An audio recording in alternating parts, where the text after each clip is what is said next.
the US is still a world power. This is only superpower, essentially. So these voices that you're talking about from 1600 Pennsylvania, why aren't they really coming out? The only two things that we hear are about the India trade agreement that's still happening, not happening.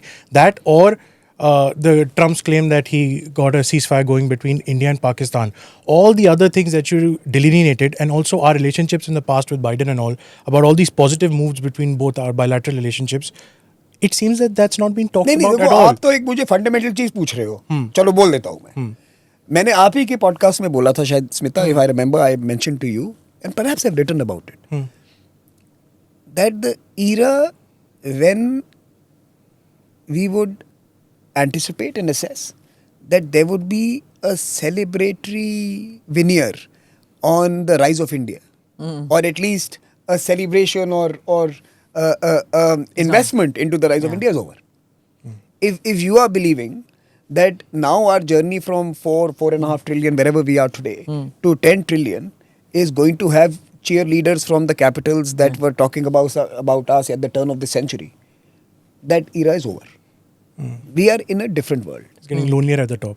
It is getting to be a more transactional world, and Trump is a manifestation and not the only actor in that transactional world. By the way, all of us are part of that whole new age of transactionalism. All of us, right? But more importantly, as you move now from 4.5-5 trillion to say doubling it in the next decade, the resistance levels are going to be stiff, because you are now going to be displacing incumbents. You are now actually doing things that only they were entitled to do. For example, taking unilateral action against terrorism attack in your country. This is not something you were expected to do. Right. This was only the prerogative of the Americans and the P5 and some Western capitals, that if they were attacked, they could sanction, or they could respond, or they could retaliate, or they could bomb Libya or destroy the Middle East. Right? That was their action reserved for a few nations and a few communities. You have started to join that. Those processes as well, and it is not something that is going to be celebrated or cheered and certainly not endorsed and invested into. That's one part of the answer. But the second part is, I still believe that the White House, in its current avatar, is something that we can negotiate with, and I think that must be our endeavor. That we must be able to strike a deal where everything that he is saying right now can be changed and course can be corrected. And he has, by the way, he is one president who has no qualms about saying the exact opposite tomorrow. He will say, now we have a huge deal, and this is this and this is. He'll change his tune completely. He has done that. He is in many ways also negotiating with you through all of this.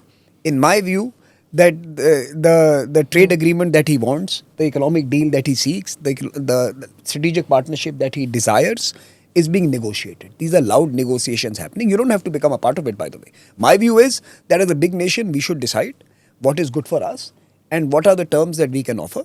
And beyond that, we should not budge. And we can wait it out. As a civilization state, we don't work on cycles of 1 year. We can wait it out because Trump always chickens out. No, again, I think that is perhaps unfair. But we can wait it out till we get the right deal. And I think that is the in some sense the perseverance we must have in the pursuit of our objectives. They are not that fickle. What are we asking for? We are asking for moving 1.5 billion people with an average income of roughly $2,700 per capita to $6,000 per capita. We are not asking for the moon. We are not. Do you understand what I'm saying? Yes, absolutely. So we must be relentless in the pursuit of lifting the largest cohort of humanity to a decent existence, and we must not compromise on that. If we have to take bad daily press conferences of the White House, so be it. We should not, drop our eye from the big picture. Yes. Do subscribe to the ANI Clips channel to get shorter versions of this podcast. Click here to watch the full episode.